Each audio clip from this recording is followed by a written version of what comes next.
एक दिवस मी जेवण करत बसलो होतो. माझा भाऊ आणि बहीण थोडे समजदार होते. त्यांना नियम होते. फक्त 2 टाईम जेवायला मिळायचं. पण मी लहान होतो. मला सारखं भूक लागायची. मी सारखं जेवायला मागायचो. आईने मला जेवण दिलं होतं. मी जेवण करत होतो. अचानक माझे सावत्र वडील आले आणि मला जेवताना पाहून त्यांना खूप राग आला. त्यांनी मला खूप मारलं. या रागावर माझा चुलता मला घेऊन आलता. माझी बहीण माझ्या मावशीकडे कडे राहत होती. माझ्या मावशीने सांभाळलं. आम्हाला दोघांना चुलत्याने सांभाळलं. आईने आणि आम्हाला समोरासमोर राहत होतो. आमच्या नशिबात फक्त गरिबी होती. काही दिवस गेले. लहानपणापासून कष्ट करावे लागत होते. बघता बघता मी 10 वर्षाचा झालो. मला दिल्लीत माझा भाऊ घेऊन आला. माझा भाऊ शिलाई करायचा. मला त्याच कारखान्यात माझ्या भावाने कामाला लावलं. कामगार लोकांना पाणी देणं, चहा देणे, धागा देणे, आम्ही दोघे तिथे काम करायचो. आमची बहीण मावशीच्या घरी राहायची. तिथे पण तिला कोणी बसून नाही सांभाळलं. ती पण दिवस रात्र चांदी कुटायचं काम करायची. आम्ही तिघं पण खूप कष्ट करायचो. पण पोटाला पोटभर भेटायला लागलं होतं. माझा भाऊ 17 वर्षाचा झाला. मी 15 वर्षाचा झालो. पण म्हणतात ना, नियतीच्या मनात वेगळंच काहीतरी. कोणाची नजर लागल्यासारखं झालं की काय, माझा भाऊ अचानक देवाघरी गेला. अचानक माझ्या भावाचा मृत्यू झाला. आता तर मी पूर्ण खचलो होतो. देव आमच्यासोबत हे सगळं का करतो? आता मला कोणीच नव्हतं. मनात खूप दुःख होतं. वडील गेले, भाऊ गेला, बहीण मावशीकडे राहत होती. आता मी गाव सोडायचं ठरवलं. वयाच्या 15व्या वर्षी मी महाराष्ट्रात आलो. आता मी एकटाच होतो. मुंबईत मी शिलाई करायला लागलो. 4 वर्ष मी शिलाई केली. पैसे जमा केले. 4 वर्षांनी मी गावाला गेलो आणि स्वतःचं काम करायचं ठरवलं आणि मी चादर बेडशीटचं काम करायचं ठरवलं. चादर बेडशीटचा माल घेऊन मी महाराष्ट्रात आलो. महाराष्ट्रात माझ्याकडे नगर जिल्ह्यात मी आलो. माझ्याकडे 10 मुले कामाला होती. माझं काम खूप जोरात चालू होतं. माझे चुलते आणि त्यांची 3 मुले माझं काम बघून माझ्याकडे कामाला आले. माझ्याकडे कामाला म्हणून आले आणि तेच स्वतःच मालक झाले. म्हणतात ना, एकदा गरिबी मागं लागली की आयुष्यभर गरिबी, मरेपर्यंत गरिबीच. माझा धंदा असून माझ्या धंद्यावर ते राज करायला लागले. मला नोकर बनवायला लागले. त्यांनी माझं काम होतं आणि त्यांनी स्वतः मालकी दाखवायला सुरुवात केली. माझ्याकडे 10 मुलं काम करायची. मला काम करायची काहीच गरज नव्हती. मी दिवसभर फक्त मुलांकडे लक्ष द्यायचो. मुलं सकाळी 6 वाजता फेरीला जायची. 12-1 वाजेपर्यंत कमाई करून आणायची. 10-12 मुलांचे मला भरपूर पैसे सुटायचे. माझे चुलता आणि 2 भाऊ ते पण खूप काम करायचे.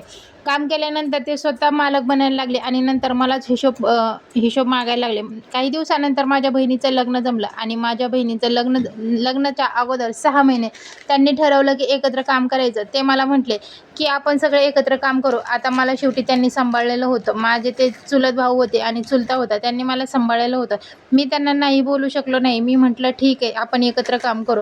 आम्ही एकत्र काम करायला लागलो. काम करताना माझ्या बहिणीचं 6 महिन्यानंतर लग्न झालं आणि त्यांनी माझ्यावरती असा डाऊट घेतला की त्यांना असं वाटलं की मी माझ्या बहिणीचं लग्न स्वतः केले. माझ्या बहिणीच्या लग्नात 7 लाख रुपये खर्च झाला होता.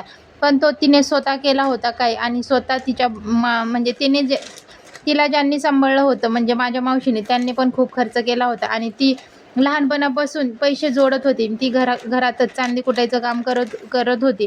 अशात तिने पैसे जमा करून ठेवले होते.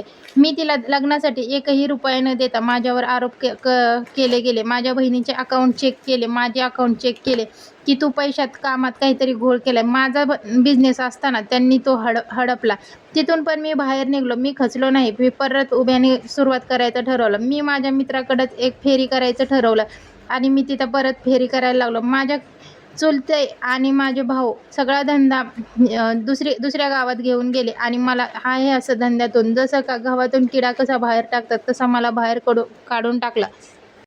लग्न झाल्यानंतर ह्या सगळ्या गोष्टी मला माझ्या बहिणीला समजल्या. माझ्या बहिणीला खूप वाईट वाटलं. माझ्या भावावर एवढे म्हणजे आरोप केले जातात. माझ्या भावाने एवढे लहानाचं मोठं, जसा लहान होता तेव्हापासून फक्त कष्टच करत होतात.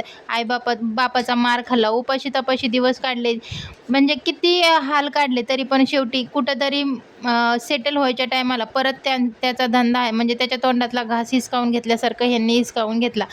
माझ्या बहिणीला खूप वाईट वाटलं. माझ्या बहिणीला असं वाटत होतं की लग्न जर नसतं झालं तर मी लग्नही कॅन्सल केलं असतं. जर माझ्या लग्नामुळे जर माझ्या भावावर एवढे आरोप होत असतील तर मला हे लग्न करायचंच नाही. यामुळे माझ्या बहिणीची आणि चुलत्याची दुश्मनी वाढत चालली. माझ्या बहिणीने फक्त माझ्या चुलत्याला हे विचारलं की माझ्या भावावर जे तुम्ही आरोप करताय हे एकदम चुकीचं आहे. त्याच्यावरून त्या कारणाने माझा चुलता आणि भाऊ माझ्याच बहिणीसोबत भांडायला लागले आणि तिथून पुढं त्यांची आणि आमची दुश्मनी चालू झाली. मी महाराष्ट्रातून आता गावाकडे जायचं ठरवलंच नाही. मी असं ठरवलं की नाही आता गावाकडे काहीच नाही, आपल्याला काही करायचं ते इथंच करायचं. मी दुसऱ्या म्हणजे गावातलाच एक मुलगा होता त्याच्याकडेच मी फेरी करायचो. दिवस रात्र मी काम करायचं ठरवलं आणि परत एकदा आपला धंदा उभा करायचा ठरवला. मी काम करत असताना आता गावात चर्चा होत होती की हा महाराष्ट्रात जातो, याला कोण पोरगी देणार, याचं लग्न कसं होणार, याला मागं पुढं सुद्धा कोणी नाही. म्हणायला तर भरपूर कोणी नातेवाईक आहेत, पण मी सगळ्यांच्या कॉन्टॅक्टमधून बाहेर पडलो होतो कारण मी सगळ्यांना ओळखलं होतं. कोणाचं नसतं. त्यासाठी मग मी कोणालाच फोन वगैरे काहीच करत नव्हतं. सगळ्यांना असं वाटायचं की हा काय येतोय आता इकडं, हा तिकडचाच झाला.